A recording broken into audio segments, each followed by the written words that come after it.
Hello, my name is Jens Ruchatz. Welcome to the panel Reusing Pictures, Showcasing the Journal's Mediality. I will start with a short introduction to the panel and then move on to my own presentation.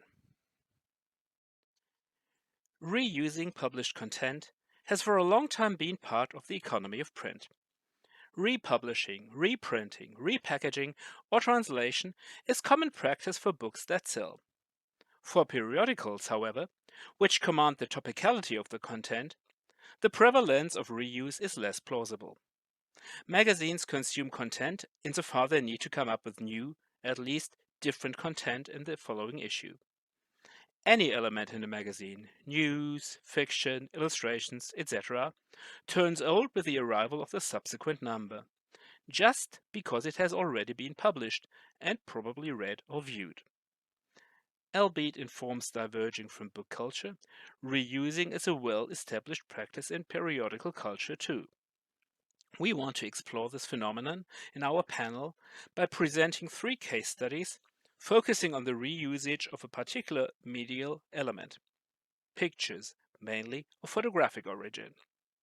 By doing so, we aim to find out which media-specific traits characterize the reusage of pictures in the context of magazines. As a particularly costly element of the content, pictures were prone to be reused. As long as illustrations had to be manually crafted as graphic pictures, their production was hardly viable if a chargeable reuse could not be expected.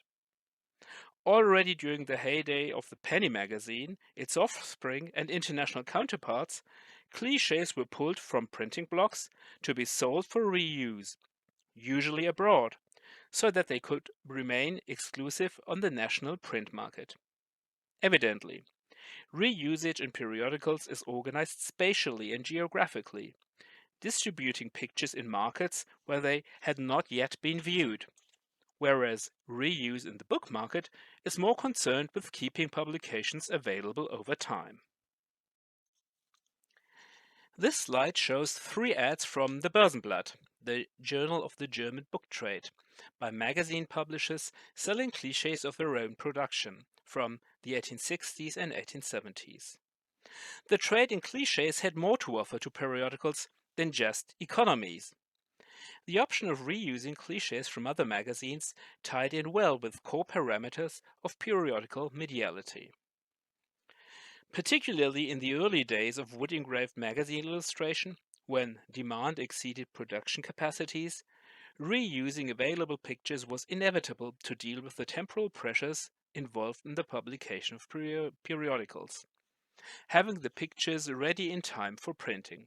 Moreover, using ready-made clichés as a reliable source of illustration allowed the increased inclusion of pictures on a regular basis. This practice is reflected in this cartoon from Fliegende Blätter, published in 1847, which ridicules the reliance of illustrated magazines on reused pictures. The caption reads, "How the Leipziger Illustrierte Zeitung is most cheaply dressed by the Parisian Illustration and served with the leftovers from the sumptuous French cuisine to avoid starvation." The reuse of pictures taken from other magazines from other countries supported the desired miscellaneity of the magazine content, since it increased the variety of pictures regarding subjects as well as style. At the same time, pictures could be more accurate and less speculative when they were not only derived from descriptions and imagination, but designed by people who had seen what they were depicting. Reusing is a practice firmly rooted in the present, in which extant picture material is perused, with the interest of spotting what still is or what can be made topical.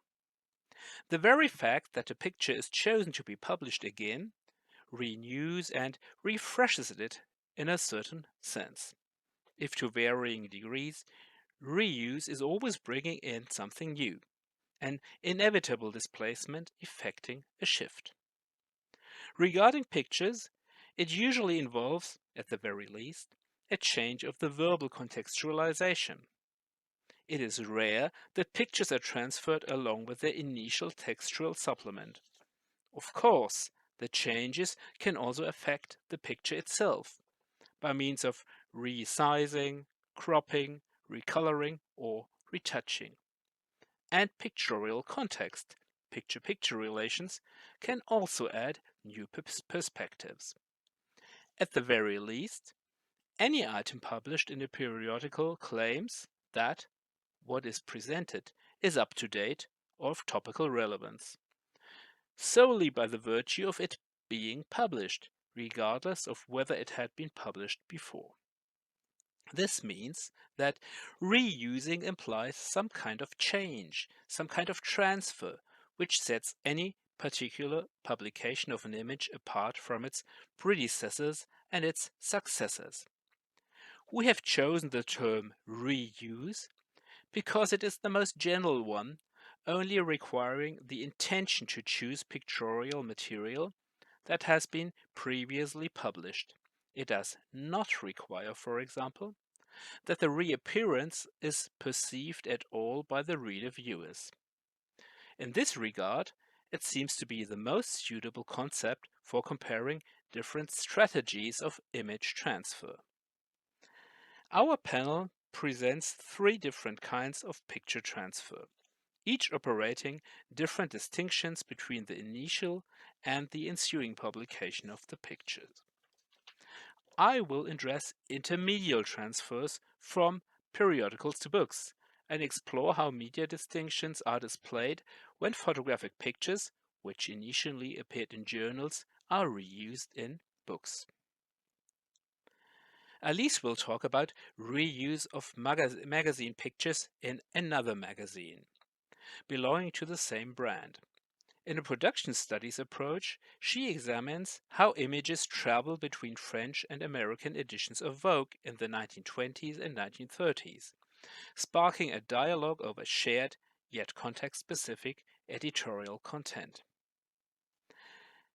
Vincent addresses a media transfer of a different kind, reconstructing how moving pictures are inserted into print. He presents German illustrated film periodicals that use images and typographies from film advertising that are already associated to an understanding of a certain film and the medium of film as such.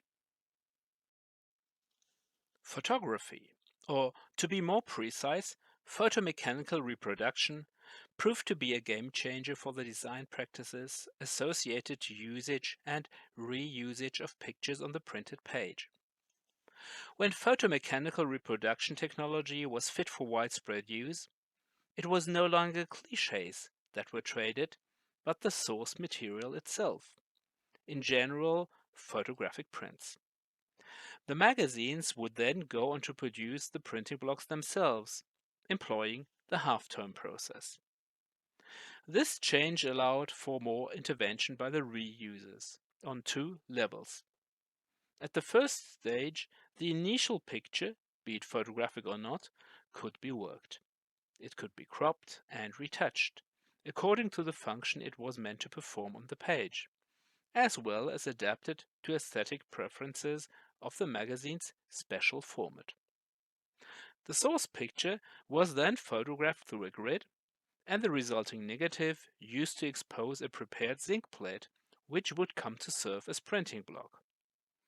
This last step allowed to freely determine the size of the picture on the printing block, and, consequently, on the printed page. Halftone reproduction thus adds flexibility to the reuse of pictures. It can be considered as a design tool, as Thierry Gervais has put it, shifting more power to the art and layout departments of the magazines that were reusing pictures. The example that I've chosen to explore the reuse of photographic pictures goes back to the first decade of the 20th century, right when halftone reproduction was about to be firmly implanted in illustrated magazines. For my comparative study, I've chosen Collier's Weekly as the magazine part. At the turn of the century, Collier's was a widely distributed American magazine, published in New York addressing a general public by combining political comment and illustrated news with a lot of high-class fiction. Following the English Strand magazine with its limitation to short stories, namely introducing the most recent Sherlock Holmes stories to a US public. My interest lies with the photographic coverage of the Russo-Japanese War, raging in Korea and Manchuria from the beginning of 1904 to the spring of 1905. Colliers was an important force in the institutionalization of internationalized photo reporting. Reselling photographs was a means to recoup the costs of the reporting on the spot, but also to advertise Colliers as a major force in the just emerging field of photojournalism. Distributing the valuable war pictures for international reuse was no difficult task, as the war had attracted worldwide public interest. But pictures were scarce, since both warring parties were strict in controlling access to the battlefields and censoring journalists. Colliers was lucky to have two photographers with the Japanese army, James Hare and Robert L. Dunn, who were successful in circumventing control and striving hard to provide some sort of inside view of military action, employing photography to tell the story of war in a new way. It is obvious what made Jimmy Hare's shot after the battle, which we see here, appealing enough for a full-page treatment in 3 illustrated magazines, even making it to the title page of the 2. The shot is successful in turning war into a human interest story, an intriguing slice of life captured by an instantaneous photograph, the movement of the subjects towards the camera, which becomes a movement towards the reader-viewer, engaging the recipients emotionally with the subjects in the photographs. It is a successful attempt of capturing the detail, offering insights into what the war meant for the partaking subjects, a photographic approach ascribed to Hare by his colleague Frederick Palmer, writing for Colliers.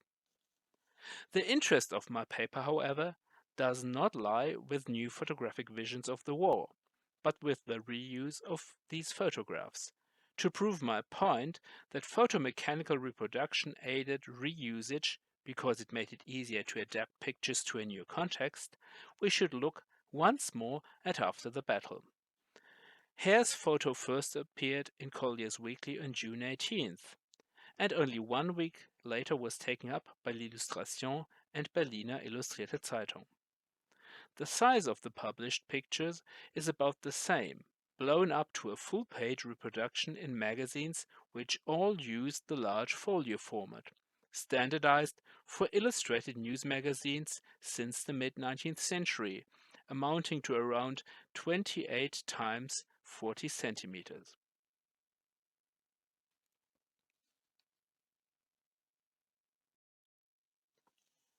Let's now look how photomechanical reproduction permitted the variation of the reused image in ways which had not been accessible for stereotypes and electrotypes.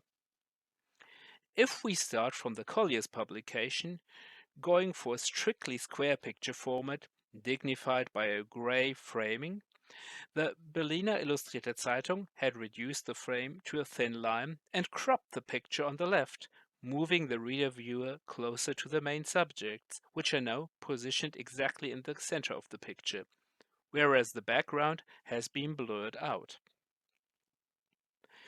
L'Illustration did not choose the picture for its cover, but concurred to direct the reader-viewer's gaze on the persons, moving them to the center by cropping accordingly. Yet, L'Illustration did not stop there, but resorted to heavy retouching, if not repainting, in order to produce a more orderly, aesthetically pleasing composition, supplying the picture with more contrast and increasing the impression of depth. L'Illustration, a magazine going back to the inception of illustrated news magazines in the 1840s, used the options offered by photomechanical reproduction to implement its upmarket aesthetic, which was modeled not on photography, but on the long-established artistry of wood-engraved illustration. I will now finally come to focus on the transfer of photographs from magazines to books, continuing with Collier's pictures from the Russo-Japanese War. On the book side, I will feature two photographically illustrated books on the war, produced by the publisher of the magazines himself.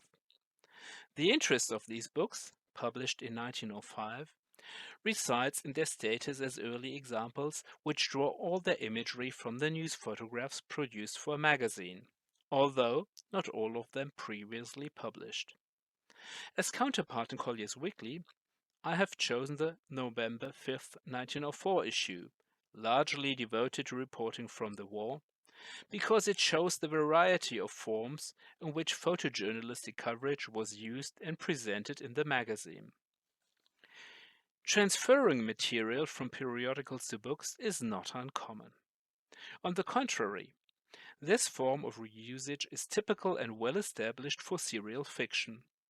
Serial novels are usually conceived with the book as final destination, following on the heels of the completed periodical run. The book is a means to let the narration flow uninterrupted, as well as an option to earn additional revenue for a possibly long time span. The transfer into book form is rather uncommon for news reporting and magazine pictures, though. Here, the book publication is an exception and only deemed justified in rare cases, when convincing motivations can be advanced. This is why it is so illuminating to follow the trajectories in the exceptional cases when this happens, because the transfer of content from one medium to another gives insights into how the distinction between book and periodical is handled. Transferring pictures from periodicals to books, or vice versa in even less frequent cases, is different to, say, adapting a novel into a film. An adaptation implies changing the fundamental central modalities, moving into a materially different system of signification and narration. This is not the case when pictures migrate between periodicals and books, that is, different print media. On the most basic technical and material level, there is no rigid difference between book and the periodical. As print media, both convey their message by encoding messages in black and maybe color on paper, using the codes of scripture and typography on the one hand, medially diverse pictures on the other, both categories of content strung together by a layout on double pages. Basically, the same technology is used in fabricating the units pertaining either to the periodical or the book medium. In this way, the media distinction between periodical and book is located inside a shared technological and material space, in many ways foreshadowing digital culture, which is enacting media distinctions as surface effects without any support of stabilizing technological distinctions. Of course, the identity of all media is ultimately established through cultural construction. However, the complete lack of a technically substantiable difference will produce media differential identities which are most unstable and easily contested. The core distinction that sets book and periodical apart is the periodical's not only serial but periodical distribution. This difference is precarious since there are also books that appear in series or books that emerge from part-issue publication. Therefore, in the practice of the periodical, some secondary qualities are added on top, which seem to more or less logically derive from the distribution mode. First in line is the ephemerality of the periodical publication, which in turn goes along with certain typical material properties like a less rigid and less stable binding, lower quality of the paper, etc. Another characteristic dynamic for periodicals, newspapers and magazines alike, is the interplay of miscellaneity and seriality, partly because the time pressure of periodical publication, together with the need to come up with ever new content, rendered single authorship, as in book-shaped monographs, virtually impossible. To cut this short, the qualities that constitute the distinctive media formats of the periodical and the book cannot easily conceal that they rely primarily on cultural conventions, and are therefore subject to constant negotiation and contestation. How does this act on the transfer of content between periodical and book? The transfer from one print medium to another is an operation which puts the media distinction at stake. When publishers decide to transfer content, they need to motivate this reuse and make evident what's the surplus value of a republication of content which has already been publicly accessible. This problem entails that, in cases of transfers between magazines and books, the media distinction is often, if implicitly, enacted and showcased, the distance between the media stressed. The transfer from periodicals to books is conditioned by the conventionally established distinction of the media formats magazine, periodical versus book, at the same time shaping this very distinction by materializing and affirming it, or by maybe creatively diverging from some of the conventions and thus contributing to a potentially modified redrawing of the distinction over time. To examine such media transfers is therefore highly instructive in reconstructing how the media distinction is understood and operated in specific historical contexts.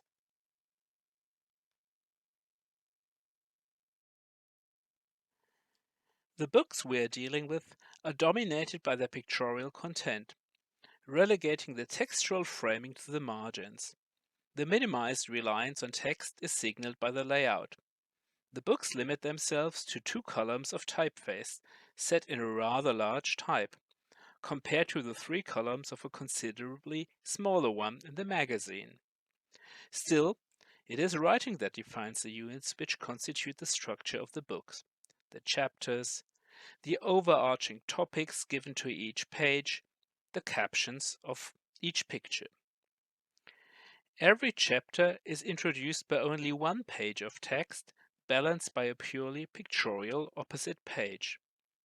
This layout preference is to be expected. After all, we are dealing with a pictorial history, as both introductions inform the reader-viewer. The Russo-Japanese War, a photographic and descriptive review of the great conflict in the Far East on the left, resembles an echo of the way pictorial reporting was formatted in Collier's Weekly. Copying the upright format of the magazine, printing in mediocre quality on cheap paper, and sometimes even taking up page layouts from the magazine. The second volume, a photographic record of the Japanese War on the right, is the more ambitious project and the more expensive book, which is keen to exhibit a different approach. Most obvious is the shift to the panorama format, popular in a lot of photographic publications of the time, which permits to perfectly fit extremely wide panoramic pictures which Hare was known to produce. The printing is on high-quality calendared paper, which is instrumental in enhancing the quality of photographic halftone reproduction. Compared to the photographic and descriptive review, the photographic record is a luxury edition for upmarket consumers. In both publications, the photographers are not credited in the captions, but their names are spelled out on the title page. Whereas the former volume lists all of Collier's correspondents who were active in the war, underlining its ties to the magazine format, the latter lists exclusively photographers, stressing its inclination towards photographic documentation. The importance accorded to photography comes together in the fact that with James Hare, A photographer is entrusted to act as editor and arranger of the pictures produced by him and his colleagues, signaling that this is a project of the photographers themselves.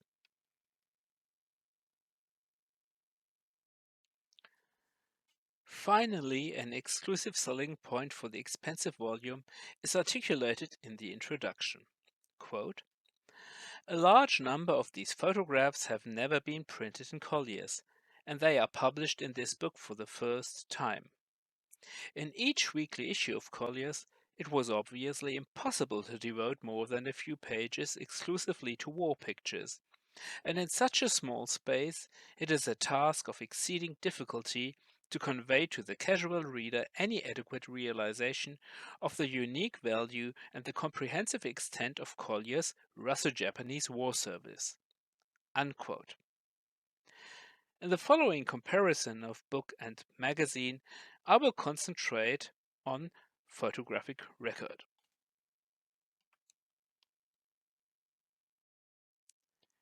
To structure my comparative analysis, I have singled out two areas which appear salient for the contrast of periodical and book. Firstly, I will cover different aspects of miscellaneity. Secondly, I shall discuss changes in temporality. Miscellaneity. To start with, every issue of Collier's Weekly offers two pictorial entrances.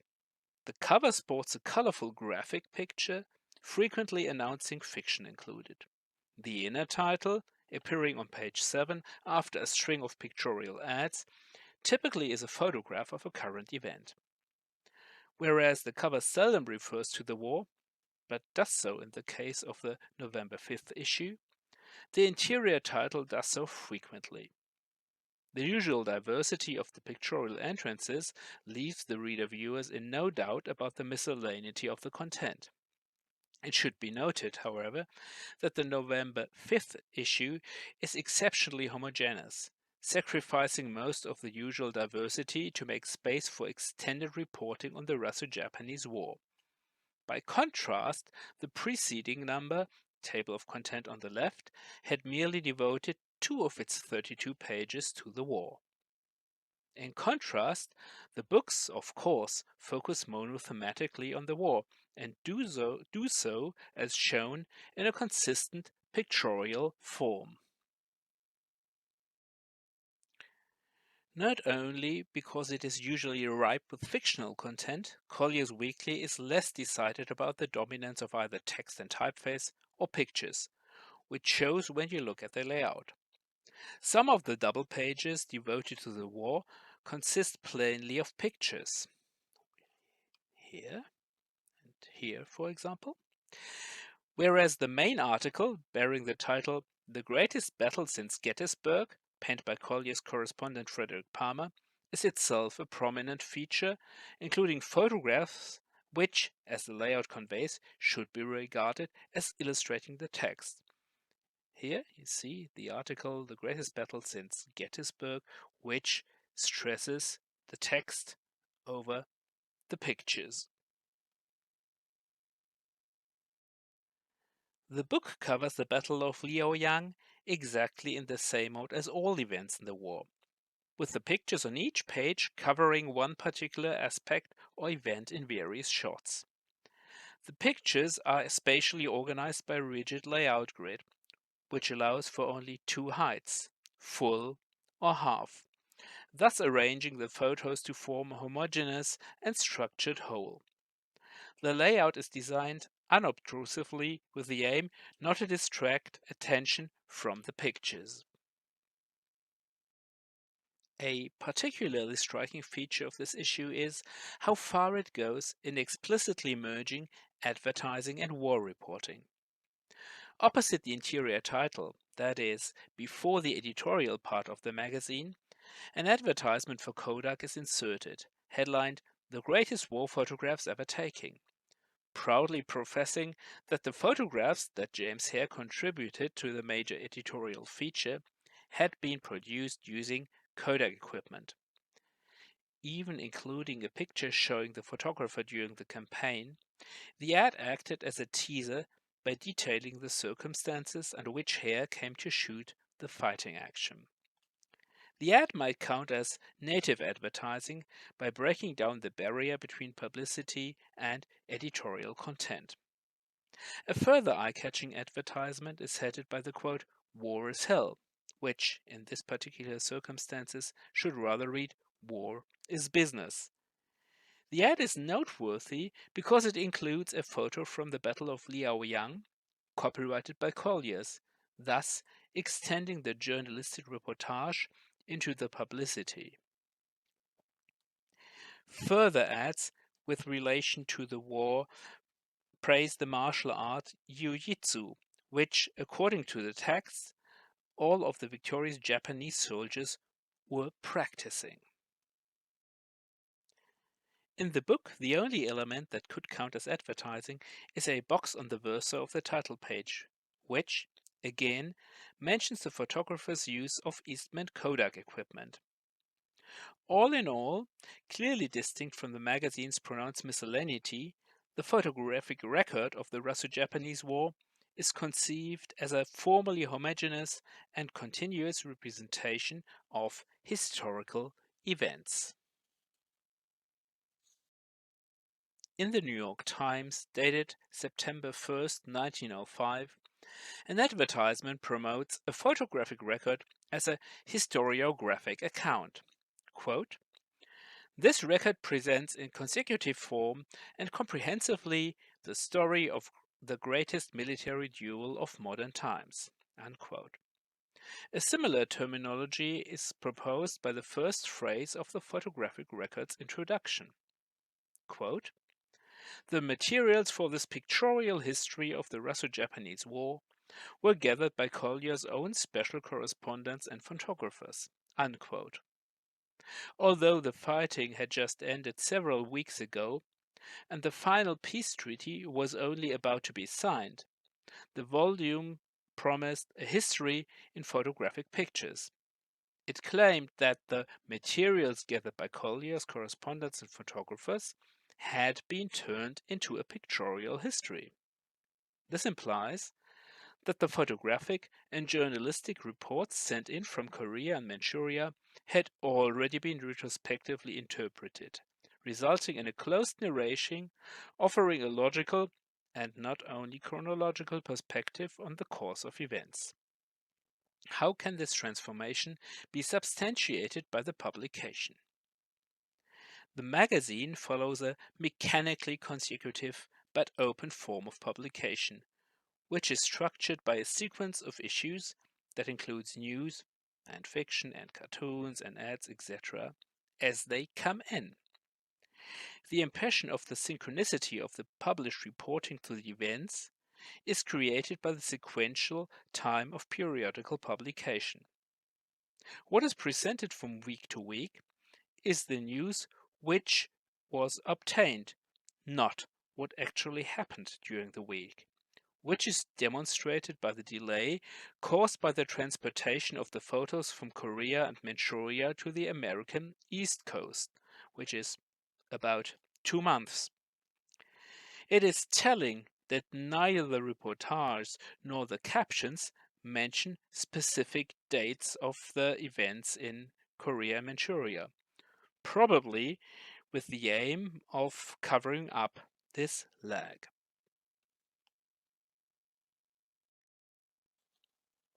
The books replace the simply formal units of magazine publication with a structure of chapters, that is, with an interrelated series of sense units. Instead of sequencing formal temporal units, this week's news from Korea, the book follows the progress of the victorious Japanese army, as the map giving a synopsis of the developments tying together time and space indicates. Periodical fragmentation is smoothened into a structured continuity. The introduction of the book emphasizes that it operates the selection by drawing on all material, thus producing a comprehensive view. Still, strangely enough, the historical dates remain absent. When the books themselves, the advertisement, and reviews all stress the value of the book form publication as a historical account, or more modestly, as historical record. It is interesting that the magazine Collier's Weekly is never mentioned as an alternative archive of source material, whose sequentially ordered numbers and volumes could easily perform the same function. It would be short-sighted to dismiss this as mere marketing trick to push the book. It rather shows that the potential for historical narration is associated with the book's retrospective view, which is seen as better suited to produce a coherent historical view. The personal selection of book editor Jimmy Hare stood for more authority to produce a competent and coherent selection than the plural and anonymous editorial team of Collier's Weekly. The magazine, as a fragmented presentation of what was currently known at the time, was not even considered as an option. Even if the historical distance of a photographic record was only slightly more than the time Jimmy Hare's photographs needed to make the trajectory from Manchuria to New York. The quality of the printing and of the paper used for the books were meant to validate the claim to a permanent historical value of the record. I hope that I have shown convincingly enough how analyzing the changes operated in the transfer of images between magazines and books may shed light on how the distinction of both print media is constructed and enacted in a concrete historical situation. Of course, this remains just one case study, which needs to and will be supplemented by further elaborations of other picture transfers of the same time, as well as earlier ones, as on this slide, younger ones, and also including totally different periodical and photographic genres.